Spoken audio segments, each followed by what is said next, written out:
Assalamualaikum warahmatullahi wabarakatuh.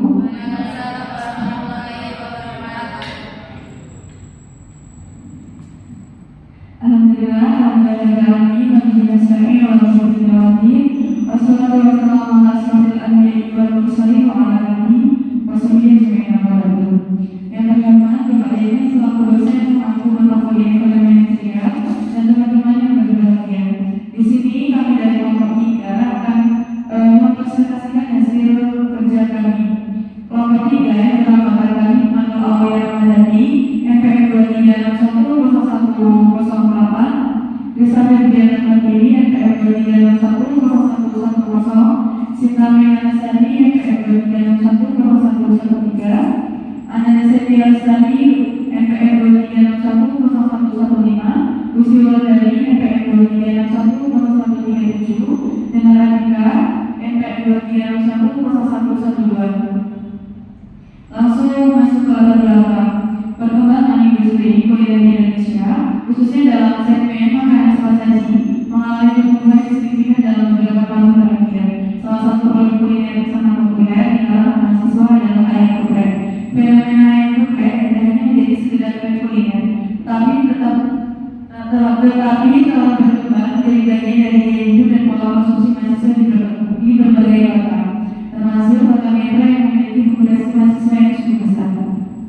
Ayam geprek dengan karakteristiknya yang praktis, terjangkau, dan memiliki cita rasa yang khas telah menjadi pilihan utama mahasiswa dalam memenuhi kebutuhan konsumsi sehari-hari. Popularitas ayam geprek tidak lepas dari beberapa faktor pendukung, seperti harga yang kompetitif, rasa yang disukai, porsi yang mengenyangkan, serta kemudahan akses melalui berbagai kedai dan warung makan di sekitar kampus. Langsung saja kita masuk ke metode penelitian.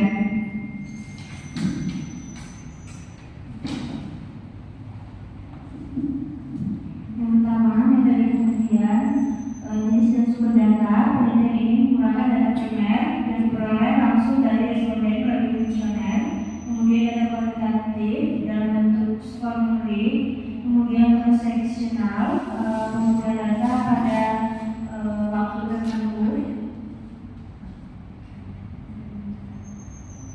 kemudian ada populasi dan sampel. Populasi mahasiswa Universitas Muhammadiyah Metro, kemudian sampel ada 20 responden mahasiswa. Tekniknya menggunakan teknik sampling, pulsif sampling mahasiswa yang pernah konsumsi ayam geprek. Kemudian teknik pengumpulan data, kuesioner struktur disebarkan secara online. Skala pengukuran, skala tiket 1-5 untuk pertanyaan, dan skala tulis 1-5 untuk pertanyaan hasil 10. Waktu pengumpulan pada bulan Desember 2020. Kemudian ada teknik analisis data. Yang pertama, analisis deskriptif untuk menggambarkan karakteristik responden, kemudian analisis regresi berganda untuk menguji pengaruh variabel independen terhadap variabel dependen. Kemudian software analisis menggunakan Microsoft Excel untuk perhitungan manual. Kemudian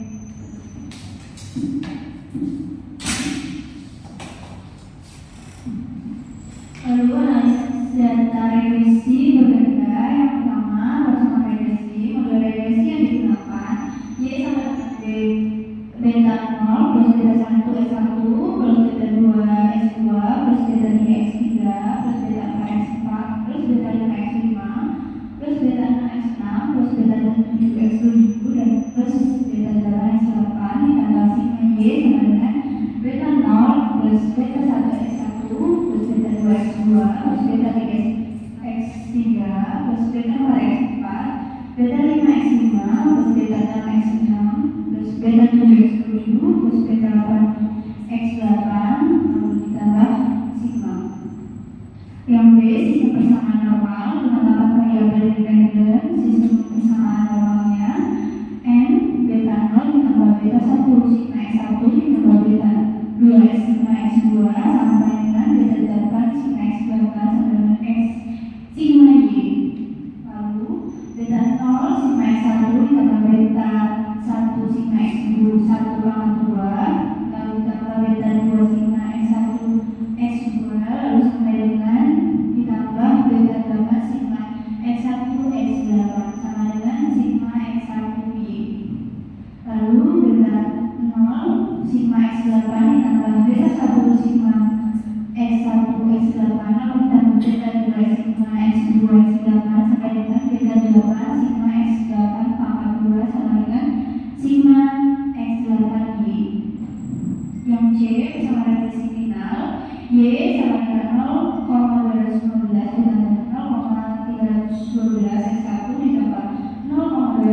X2 ditambah 0,150 X3 ditambah 0,210 X4 ditambah 0,340 X5 ditambah 0,180 X6 ditambah 0,220 X7 lalu ditambah 0,410 X8Y sama dengan 0,215 ditambah 0,312 X1 lalu ditambah 0,240 X2 ditambah 0,150 X3 ditambah 0,210 X4 lalu ditambah 0,350 X5 lalu ditambah 0,180 X6 lalu yang tadi ditambah 0,210 X7 lalu ditambah 0,410 X8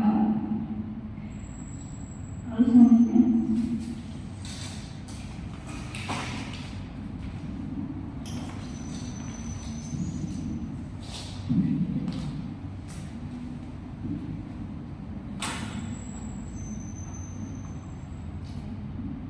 baik, saya akan menjelaskan yang uji signifikan atau disederhanakan untuk koefisien determinasi atau XR. SSR sama dengan 15,82, SST 18,75, R2 sama dengan SSR dibagi SST sama dengan 0,8436. Artinya 84,36% variasi dalam kepuasan konsumen yang dijelaskan dalam kedelapan variabel independen. Interpretasi hasil.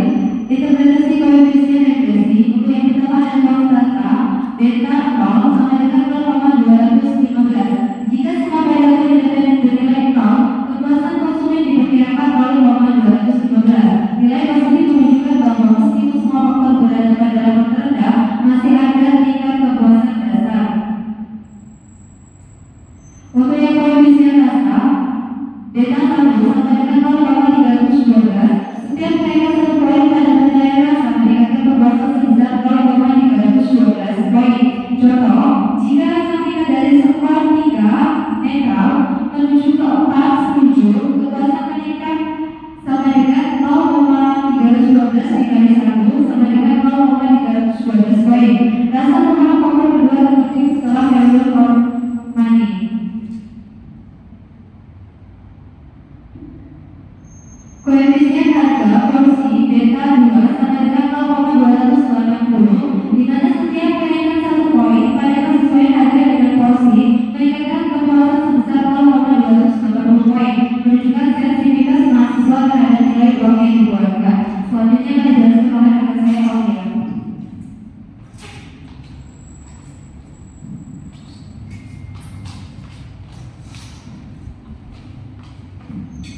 Baik, yang selanjutnya yaitu koefisien yang berdasar. Beta 3 sama dengan 0,150. Pengaruh paling kecil di antara semua faktor. Setiap kenaikan 1 poin pada tingkat keberdasan hanya meningkatkan kepuasan sebesar 0,150 poin. Indikasi bahwa keberdasan bukan faktor utama dalam kepuasan konsumen.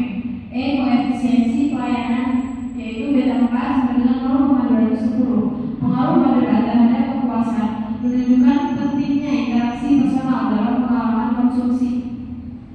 Koefisiensi kebersihan beta 5 sama dengan 0,340. Faktor ketiga terpenting setelah value for money dan setiap kenaikan 1 poin pada kebersihan meningkatkan kepuasan sebesar 0,340 poin. Refleksi dari kesadaran kesehatan dan higienitas mahasiswa. Koefisiensi kecepatan beta 6 sama dengan 0,180. Pengaruh relatif kecil menunjukkan bahwa mahasiswa tidak terlalu terburu-buru dalam menunggu pesanan. Koefisiensi porsi beta 7 sama dengan 0,220. Pengaruh sedang lebih penting daripada kecepatan tetapi kurang penting daripada kebersihan.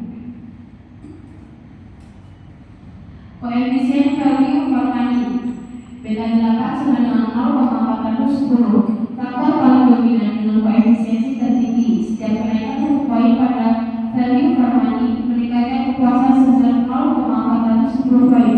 Menunjukkan bahwa mahasiswa sangat sensitif terhadap rasio harga kualitas. 2. Contoh prediksi.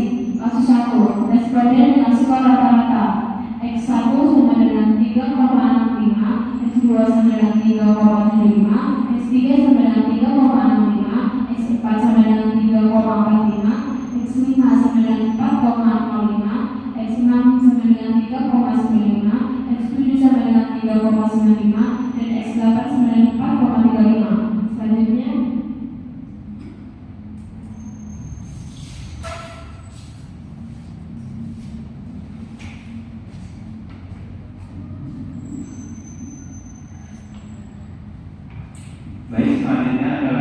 perhitungan. Y sama dengan 0,215 ditambah 0,312 3,5 ditambah 0,280 3,75 ditambah 0,150 3,5 ditambah 0,210 3,45 ditambah 0,340 4,05 ditambah 0,180 3,95 ditambah 0,220 3,95 ditambah 0,410 4,35 Y sama dengan 0,216 ditambah 1,1368 ditambah 1,5 ditambah 0,5475 ditambah 0,7245 ditambah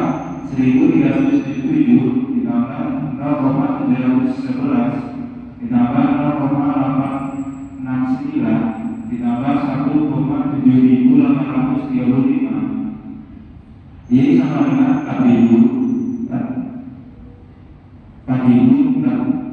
4.163 sama dengan 4,42. Hasil mendekati skor aktual rata-rata 4,25. Kasus 2, peningkatan value for money dari 4 ke 5. Delta Y sama dengan 0,110 dikali 1 sama dengan 0,110 poin. Interpretasi peningkatan value for money dari stifal ke sana stifal meningkatkan kepuasan sebesar 0,410 poin, peningkatan signifikan. Selanjutnya ada kasus 3, peningkatan kebersihan dari 4 ke 5. Delta Y sama dengan 0,340 kali 1 sama dengan 0,340 poin. Interpretasi peningkatan kebersihan memberikan dampak yang cukup signifikan. Yang ketiga, urutan faktor berdasarkan pengaruh. Value for money X8 sama dengan 0,410. Kebersihan X5 sama dengan 0,340. Rasa X1 sama dengan 0,312. Harga porsi X2 sama dengan 0,280. Porsi X7 sama dengan 0,220. Pelayanan X4 sama dengan 0,210. Kecepatan X6 sama dengan 0,180. Kepedasan X3 sama dengan 0,150. Selanjutnya saya kembalikan ke moderator.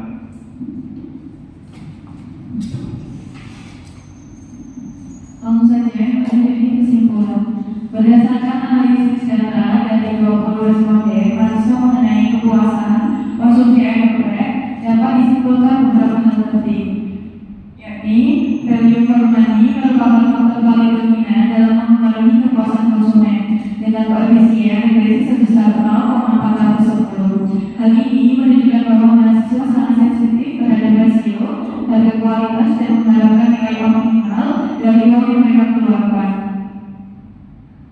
Kebersihan tempat dan penyajian menempati posisi kedua dalam koefisien di 0,340, mengidentifikasikan bahwa aspek higienitas dan kebersihan menjadi pertimbangan penting bagi mahasiswa dalam menilai pengalaman konsumsi mereka.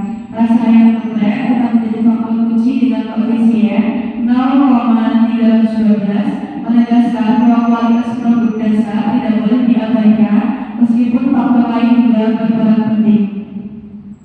Kesesuaian harga dengan porsi 0,280 dengan kecukupan porsi 0,220 menunjukkan bahwa mahasiswa menginginkan makanan yang tidak hanya enak tetapi juga mengenyangkan dengan harga yang wajar.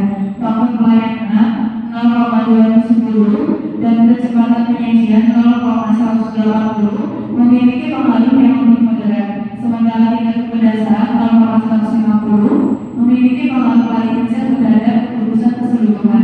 Model regresi yang dibangun memiliki kemampuan prediksi yang baik dengan R kuadrat sebesar 84,36%. Artinya, variabel-variabel yang diteliti mampu menjelaskan sebagian besar dalam tingkat kepuasan konsumen.